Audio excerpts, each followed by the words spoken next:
वहीं अब आज के लिए अहम ट्रिगर्स क्या रहने वाले हैं, खबरें और खास तौर पर कंपनियों के Q3 बिजनेस अपडेट्स बताने के लिए हमारे साथ है जानवी। गुड मॉर्निंग जानवी, सबसे पहले कंपनियों के Q3 बिजनेस अपडेट्स आपसे जानेंगे।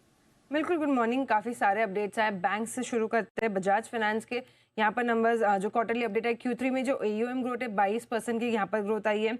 Q3 में जो दौरान AUM है 23,600 करोड़ के पास पहुँचता हुआ दिखा। जो डिपॉजिट है लगभग 69,800 करोड़ के पास यहाँ पर आया है।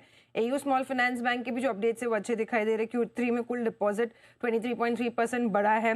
कासा डिपॉजिट में करीबन 16% की बढ़त आती हुई दिखी है और कासा रेशियो अगर देखें तो 30.6% से घटकर 28.9% पे आता हुआ दिखा है।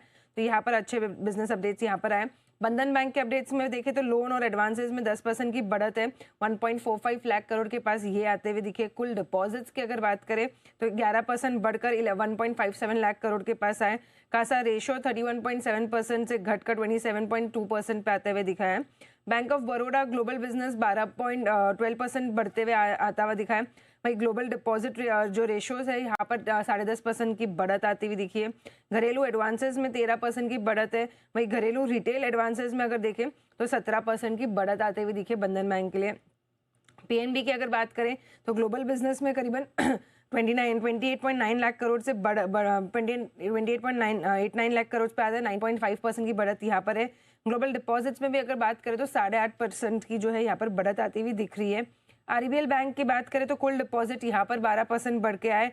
कासा रेशो 6% घटकर अगर देखें तो 36,972 करोड़ के पास ये आता हुआ दिखा है। वही लिक्विडिटी कवरेज रेशो 143% से घटकर अगर देखें तो 125% पे आता हुआ दिखा है। तो यहाँ पर ये अपडेट RBL बैंक के लिए। बजाज हाउसिंग फाइनेंस की बात करें तो ग्रॉस डिसबर्समेंट 32% बढ़ा है यहाँ पे। और AUM अगर देखिए माफ कीजिएगा 23% से बढ़कर 1.33 लाख करोड़ के पास आता हुआ दिख रहा है। एवेन्यू सुपरमार्ट इसके अपडेट्स की बात करें तो अपडेट्स यहाँ पर थोड़े मिले जुले हैं। कंपनी की जो रेवेन्यू है 13% बढ़कर आई है। 17,612 करोड़ के पास ये आता हुआ दिख रहा है। और टोटल नंबर ऑफ स्टोर्स भी अगर देखें तो क्वार्टर के एंड पे 442 स्टोर्स थे कंपनी के। मैरिको कंपनी की जो Q3 अपडेट की बात करें तो GST घटने से MSP बढ़ने से एक अच्छा बिजनेस परफॉर्मेंस काफ़ी सुधार यहाँ पर हुआ है। कुल रेवेन्यू ग्रोथ जो है YOY में करीबन 25 से 29% बढ़ती हुई दिखी है। वही कीमतें ऊपरी स्तर से 30% नीचे आ गई है लागत की कीमतें। तो यहाँ पर एक अच्छा पॉजिटिव अपडेट आता हुआ दिख रहा है। Hindustan zinc best third quarter numbers जो है कंपनी के क्वार्टरली अपडेट्स ये आते हुए दिख रहे हैं। साथ साथ अगर देखें तो माइंड मेटल्स की जो क्षमता है वो 4% बढ़ के आई है। सिल्वर के अगर देखें तो 1% घट के वॉल्यूम्स आते हुए दिखे। वेदांता एल्यूमिनियम प्रोडक्शन 1% बढ़ा है। माइंड मेटल का प्रोडक्शन 4% बढ़कर आया है। और स्टेबल प्रोडक्शन अगर देखें तो यहाँ पर भी 4% तक की बढ़त है। ओके, तो ये तो रही Q3 बिजनेस अपडेट्स के बाद। जानिए अब इंपॉर्टेंट ट्रिगर्स और खबरें कौन सी रहने वाली है आज की। बिल्कुल, आज के इंपॉर्टेंट ट्रिगर्स से अगर शुरुआत करें तो महिंद्रा XUV 700 आज इसका लॉन्च होगा तो यहाँ पर नजर रखनी है। एक्सडेट है ओरिएंट टेक्नोलॉजीज के बोनस इशू की 1:10 के रेशियो में ये होना है। और KSH इंटरनेशनल हाल ही की लिस्टेड कंपनी है, इसके नतीजे आते हुए दिखेंगे तो दूसरी तिमाही के। कोल इंडिया पर फोकस रखना होगा क्योंकि जो उसकी सब्सिडरी है भारत कुकिंग कोल, इसका IPO लॉन्च हो चुका है। 9 जनवरी से 13 जनवरी के बीच जो है ये IPO खुला रहेगा। प्राइस बैंड अगर देखें तो 21 से 23 रुपए का है। और जो कुल पूरा इशू है वो OFS है, जिसमें कोल इंडिया लगभग 46 करोड़ जो है ये बेचती हुई दिखेगी।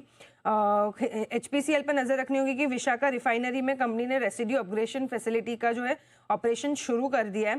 तो यहाँ पर ये अपडेट आता हुआ दिखा है। KPI ग्रीन एनर्जी सब्सिडरी सनड्रॉप्स एनर्जिया को गुजरात ऊर्जा निगम लिमिटेड से LOI मिला है।